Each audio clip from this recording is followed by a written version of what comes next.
question is, what do we want from the future? What quality of life do we want for ourselves and for future generations? And whether we can actually attend to our behaviours and change them. It may be too difficult to do, but that would be pretty disappointing.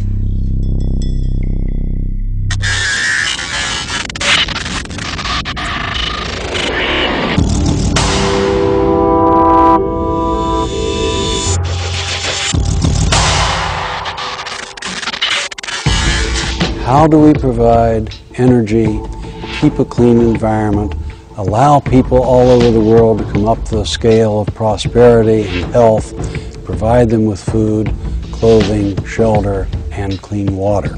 How can we have our cake and eat it too, if you will? How to accomplish the good things and minimize the bad?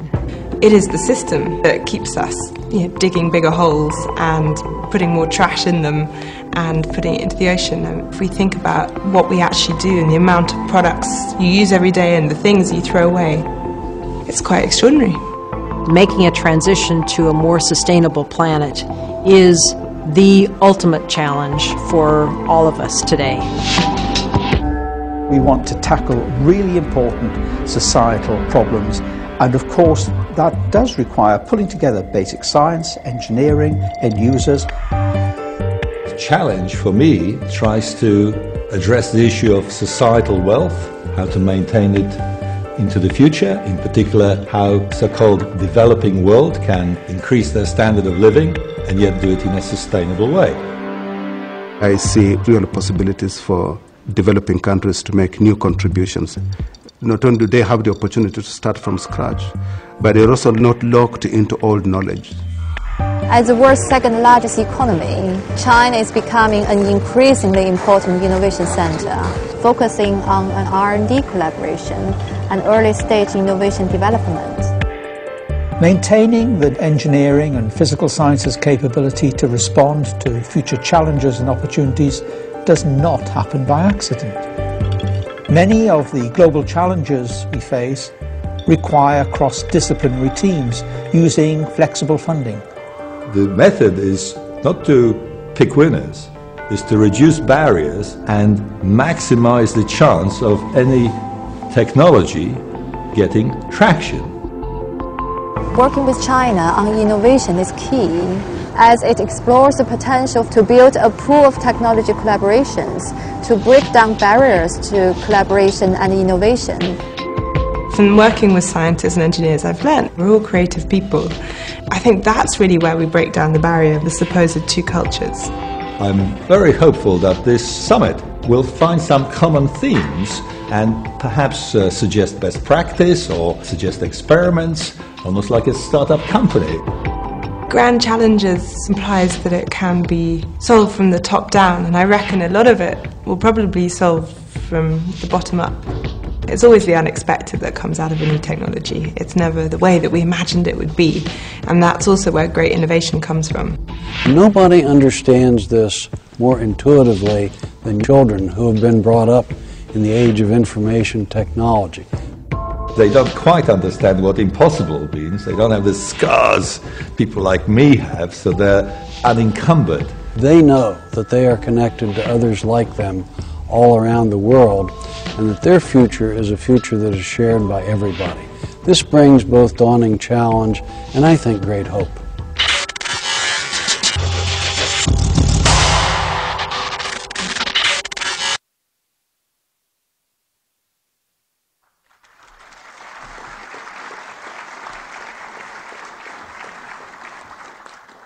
Well, good morning. As chair of the steering group, it's my pleasure to welcome you to this first Global Grand Challenges Summit. In addition to those present here, the whole summit is being filmed, including the question and answer sessions, and streamed live to a global audience joining us online. I'd also like to welcome them, and also to those participating in satellite events staged by the IET, and these are taking part in Birmingham and in multiple sites across India. For the local participants, I've been asked to include some housekeeping notes. Savoy Place, the building we're in, is non-smoking, and that includes the balcony area outside the Riverside Room. In the event of a fire alarm, and I've been told there are no practices scheduled today, so if we hear continuous ringing of the bells, it's the real thing, and we're asked to evacuate through the nearest well-signposted fire exits, and everyone is to assemble underneath Waterloo Bridge, where we'll receive further instructions. And finally, as I'm sure you found out, the cloakroom is in the basement, and there are toilets on every floor. For nearly a year, I've led an international steering group planning the agenda for this event. And the germ for all this was the 2008 NAE, US NAE, National Academy of Engineering report, Engineering Challenges for the 21st Century. In this project, the NAE identified 14 grand challenges that would drive the engineering research agenda into the 21st century. This exercise really caught the imagination of the engineering community in the US, and the NAE Grand Challenges have been used to excite high school pupils about engineering, and then national Grand Challenge summits began in the US on US university campuses. And although they were originally intended to enthuse undergraduate students, the very powerful message emerging from these events that there was a desperate need for integrated engineering systems approaches to meeting grand challenges that really caught the interest and imagination of a broader, more senior audience. But grand challenges are inherently global, and solutions need to span countries as well as disciplines. Quite simply, the problems facing the global community are too complex and urgent for any one country, group, or methodology to tackle alone.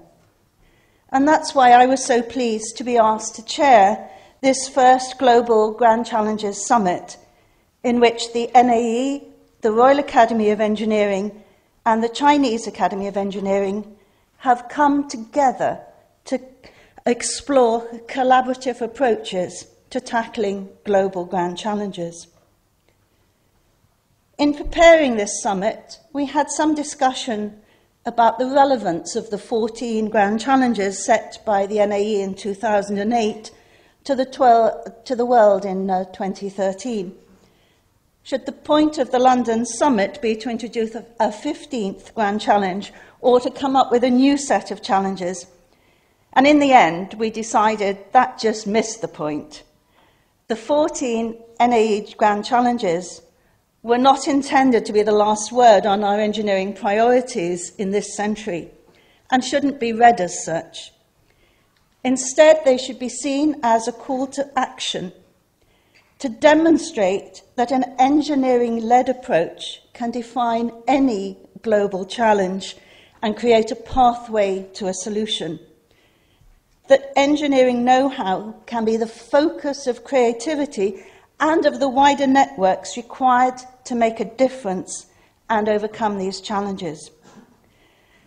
I'd like to thank my fellow steering group members for the work they've put into planning this event. Tom Katsoulis, Yanis Sortos, Rick Miller, Tony Hay, and Wu Jiangping have all been great to work with. We drew up our dream list of speakers, and wow, here they are. I mean, we're going to hear from an impressive cast of international figures. But this summit is much more than just the invited speakers, distinguished as they are. It's about the interactions between the mix of people taking part.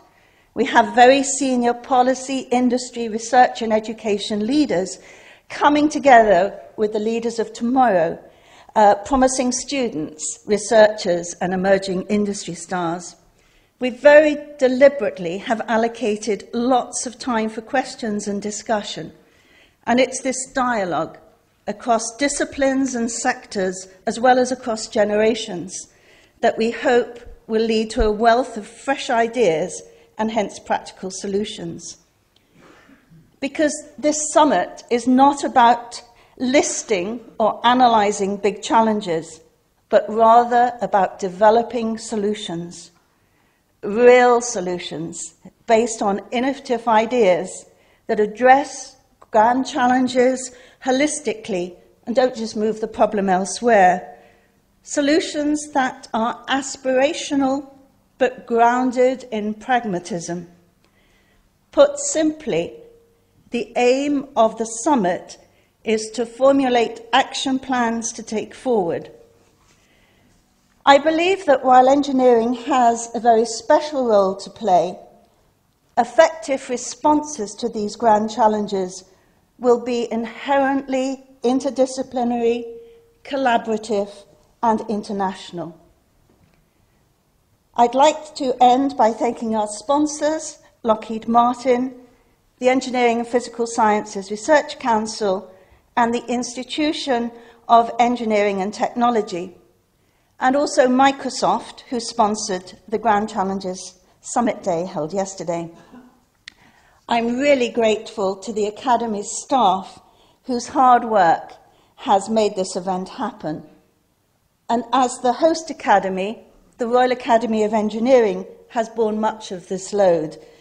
And Shane McHugh, Holly Wright, and Eleanor Wood in particular have done a really fantastic job. And I'd like to express my very special thanks to them. I'd now like to invite Sir John Parker, the President of the Royal Academy of Engineering, to make a short address. Sir John.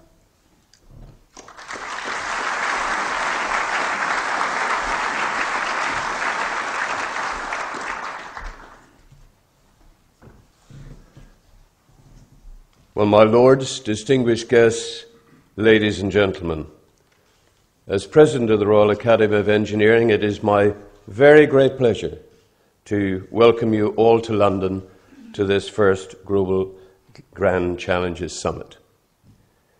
Over the next 2 days, you will hear from some of the most eminent engineers in the world. Famous names who are in the headlines, and some unfamiliar names behind the headlines. Cutting-edge researchers and leading-edge innovators. Senior figures with great achievements and up-and-coming engineers with great ideas. Makers, doers, designers, thinkers, and leaders. We have one thing in common, a conviction that we can all benefit if the engineering profession becomes better engaged with the challenges the world faces today. We are now far enough into the 21st century to see that unlocking complexity will be critical for us to respond effectively to these challenges. We're still recovering from the global financial crash, which had a failure to grasp complexity at its heart. We're in transition from an economy built on cheap, abundant energy and natural resources to one where rising populations and rising prosperity are multiplying challenges of scarcity and access. We are reliant for much of our communication, transport, energy and security on a digital and physical infrastructure which was not designed to support current levels of traffic and where interdependencies have created unanticipated vulnerabilities. These are indeed grand challenges, but there is nothing more that an engineer likes than a challenge. And looking at the talent in this room, and as I go around the world and meet engineers, I cannot help but feel optimistic. This summit is rooted in the belief that it is time for engineers to show leadership, and that if we do, we can not only address these challenges, but make things better than they have ever been before. It was the British Prime Minister, Disraeli, who coined the phrase, "Change is constant." Yet all too often we fail to embrace the full meaning of that expression. As the UK's National Academy of Engineering, we are spending a lot of time working to ensure that the UK, and in particular our engineering community, is well positioned to respond to global change. But alongside the axis of global competition is an equally important axis of global cooperation. Our systems, ourselves, and our nations are interconnected as never before. The global nature of our economies, supply chains, research endeavours, communities, as well as the environmental impact of our activities, means that our futures are inextricably linked. We simply cannot afford not to collaborate. But perhaps the most compelling reason to collaborate is that none of us is as smart as all of us. This is a great time to be an engineer. Our academy recently showed that in the UK at least, there's a real national and personal benefit in pursuing an engineering career. We're currently running an Engineering for Growth campaign, calling attention to the massive contribution engineering makes to the economy. In fact, it accounts for something close on 30% of UK GDP. We're about to launch an enterprise hub to provide our most promising entrepreneurs with practical support from our 1,500 fellows from across industry and engineering academia. And next week, we will announce the first winner of the £1 million Queen Elizabeth Prize for Engineering, a truly global undertaking that will reward the best engineers of this generation and inspire the next. In thinking about the future, we can take inspiration from the achievements of the great engineering leaders here today and from centuries past. By being idealistic, they dared the public and politicians to think of technological development the way the Victorians did, not as an ordeal we undergo, but as a process that we drive. By being far-sighted, they united people behind their vision, and being bold, they put engineering leadership where it belongs, at the centre of society. Let's pick up that baton.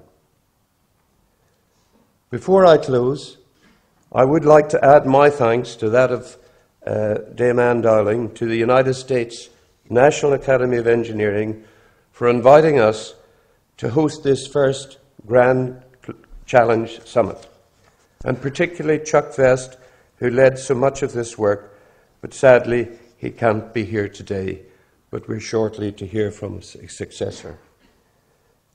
Then the Chinese Academy of Engineering for working alongside us in this collaboration and agreeing to host the next summit in 2015. Our event partners, Lockheed Martin, plus the Engineering and Physical Science Research Council and the Institution of Engineering and Technology, without whose support this event could not have taken place. Microsoft for supporting yesterday's Grand Challenge Student Day, and the companies and engineering schools who sponsored the attendance of their most promising young engineers. And then to say a special word of thanks to Professor Damon Dowling and her fellow steering group members, and we knew that in Anne and her team at the helm, we were in safe hands. In finishing, I'd like to quote from a famous proverb which I'm rather fond of. The opportunity of a lifetime must be seized during the lifetime of the opportunity. And I hope as engineers we will seize this opportunity to explore how we can respond to the global grand challenges. Thank you.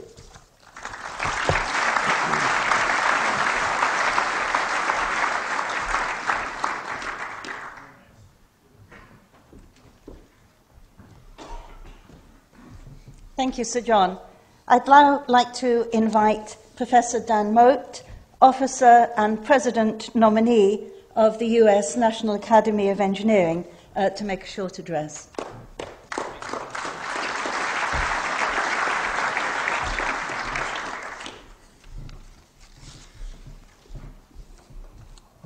President Sir John Parker, Honorary Chairman Song Jian, Damon Dowling, distinguished speakers, Grand Challenge student contestants, national delegations, ladies and gentlemen.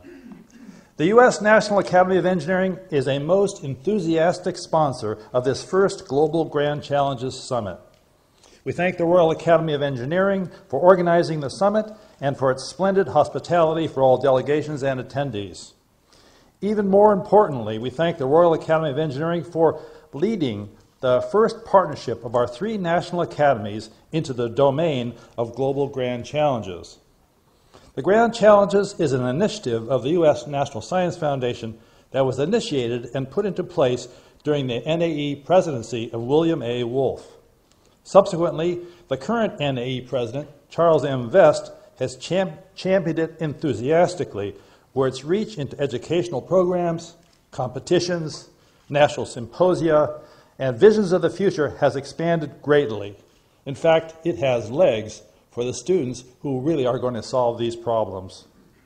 While each of our Academy missions pronounces our responsibilities to our countries, this summit recognizes that addressing great global challenges is indeed a responsibility of our respective countries. Engineering provides the most pragmatic and possibly only first steps to address great global challenges. To paraphrase Taoism founder Lao Tzu from 26 centuries ago, do the difficult things while they are easy, and do the great things while they are small. A journey of 1,000 miles begins with a single step. I look forward to the light cast on the single steps by the summit's remarkable speakers. Based on the great interest in this summit among U.S. participants, its timing is greatly appreciated and highly anticipated. I thank the sponsors, including the generosity of Lockheed Martin Corporation, the Engineering and Physical Sciences Research Council, and the Institution of Engineering and Technology for your support. Without it, this summit could not be reached. I also thank IBM and Genentech for their backing of the U.S. Grand Challenges video competitions, and of Microsoft for its support of the UK student competitions as well, that would have not been possible without their supports. I look forward already to the next global summits planned for Beijing in 2 years and for the US in 2 years thereafter, as continuing recognitions of our global missions together and of engineering's role in the world. A half-century ago, as a young engineering graduate, I recognized that my work in engineering would be somewhere in my country, except possibly for temporary excursions elsewhere. Today, young engineering graduates recognize that their work in engineering will be somewhere in this world, except for possible temporary excursions elsewhere. It is fitting, actually, that our academies are adopting a similar appreciation of our changing global responsibilities and work together. I extend my heartiest best wishes for all for a most successful first Global Grand Challenges Summit.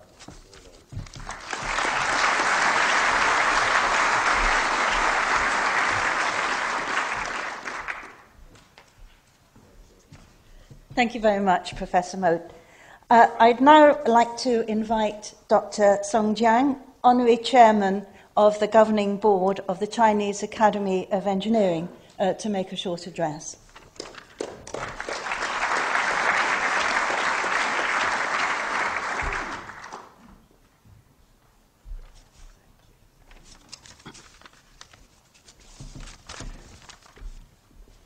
Our respected President NAE-elect, Dr. Dan Moss. We from Chinese Academy of Engineering, a small delegation, are invited by Sir John Parker to join this first summit. We are very feel honorable and privileged to join the triangle initiative for this event in the future. And we are ready to continue this event 2 years later. We welcome everybody to join us 2 years later in Beijing. I just want to inform you how China's science and engineering communities responded to this UN, the Global Grand Challenge Summit. The scientists and engineers very much appreciate the initiative made by U.S. National Academy of Engineering Sciences. And the host for this time, the first summit held in London. We are all invited by Sir John Parker to be present today. All engineering communities of China very much appreciate the initiatives, the aim and the end, the goal of this event we consider is very important for this today's world, and place high hopes on this event, and we wish to join hands with all our colleagues in U.S., in Britain, in U.K., to work together to share our common vision, common goal with our friends and colleagues of the world over, to share the vision and work together to implement, realize our vision. I want to, very short, tell you how the Chinese engineering community feels about this subject. As we see, almost all today, all developing countries people, when China is one of them, feel the most reliable, available, and experienced sector in science is engineering.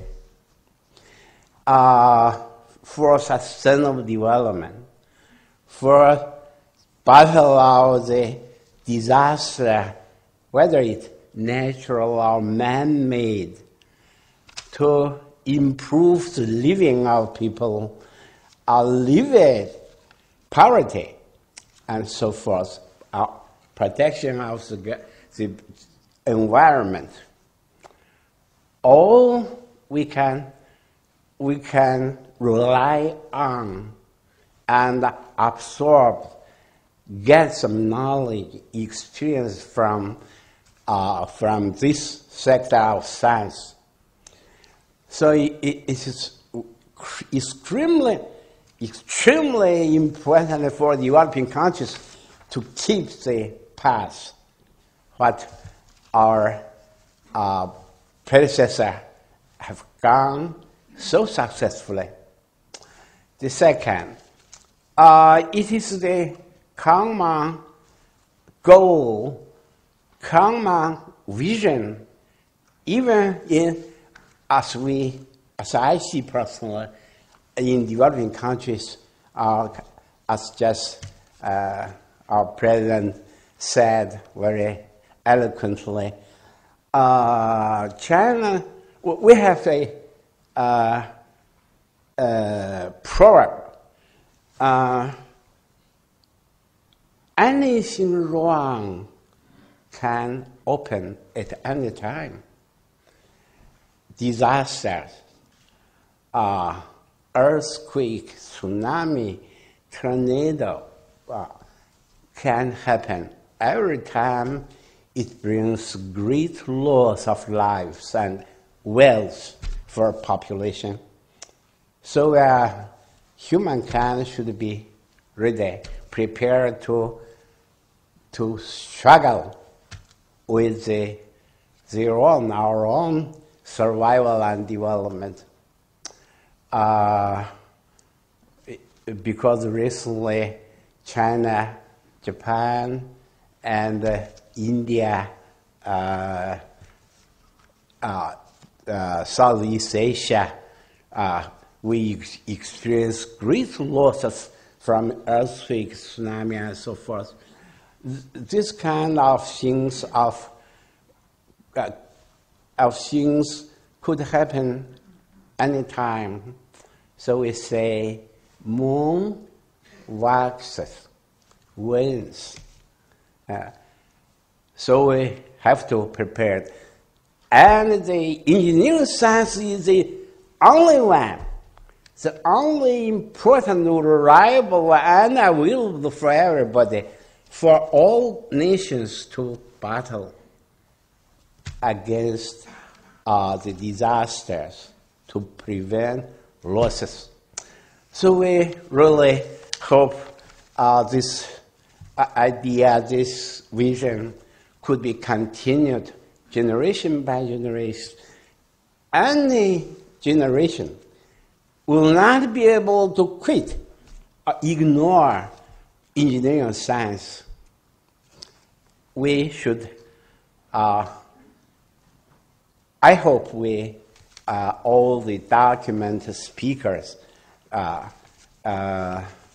theses and ideas could be spread over the world to invite all young generations, our colleagues, to share a common vision and solve, face, breathe the new grand challenge of our generations. Thank you very much.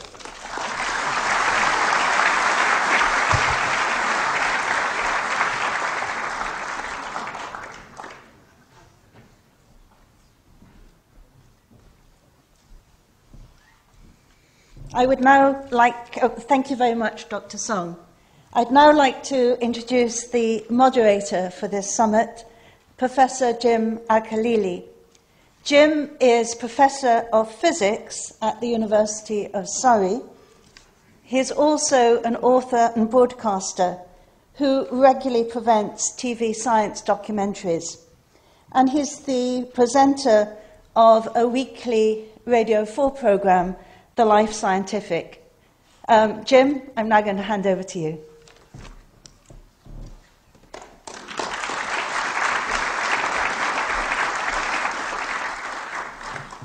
Thank you very much, Anne. Well, distinguished guests, distinguished speakers,